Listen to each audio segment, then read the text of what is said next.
তুই পারবি কথাটি শুনলে সবার প্রথমে যার নাম মাথায় আসে তিনি মাশরাফি বিন মুর্তজা। হ্যাঁ, বছরের পর বছর এভাবেই নিজের সতীর্থদের অনুপ্রাণিত করে গেছেন তিনি।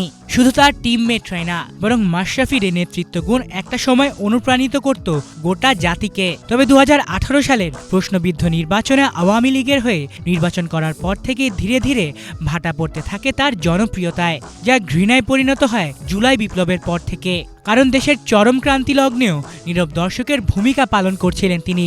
যদিও 5 আগস্ট স্বৈরাচার হাসিনা দেশ ছেড়ে পালানোর পর জাতির কাছে ক্ষমা চেয়েছিলেন মাশরাফি, যে কারণে কিছুটা হলেও চাপা পড়ে মাশরাফি ইস্যু। তবে এবার মাশরাফির বিরুদ্ধে উঠল গুরুতর অভিযোগ, যা শুনে অনেক ম্যাচ ভক্তই হয়তো চমকে উঠবেন। কয়েকদিন আগেই মাশরাফির বিরুদ্ধে জোরপূর্বক দখলদারিত্বের অভিযোগে মামলা করেছিলেন সিলেট ফ্র্যাঞ্চাইজির সাবেক মালিক সরওয়ার চৌধুরী। এবার সেই ঘটনা খুলে বললেন তিনি নিজের ব্যক্তিগত ফেসবুক অ্যাকাউন্টে। তিনি বলেন, নিউ ইয়র্ক ভিত্তিক বাংলাদেশ ক্রিকেট লিগে আমার হেলাল বিন ইউসুফের সাথে পরিচয় এবং তার মাধ্যমে আমার মাশরাফি বিন মুর্তজার সাথে প্রথম সাক্ষাৎ হয়। হ্যাঁ, মাশরাফি বিন মুর্তজা বাংলাদেশ দলের আমার অন্যতম প্রিয় একজন প্লেয়ার ছিলেন।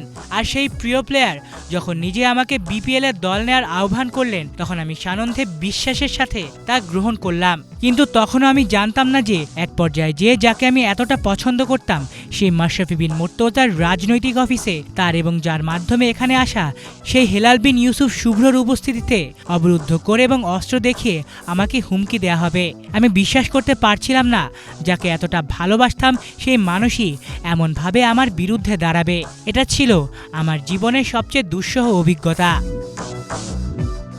গুঞ্জন ছিল আসন্ন বিপিএলেও সিলেট স্ট্রাইকার্সের হয়ে মাঠ মাতাবেন মাশরাফি, কিন্তু এই মামলা এবং অভিযোগের পর অনেকটাই ঝুলে গেছে টুর্নামেন্টে তার অংশগ্রহণের বিষয়টি।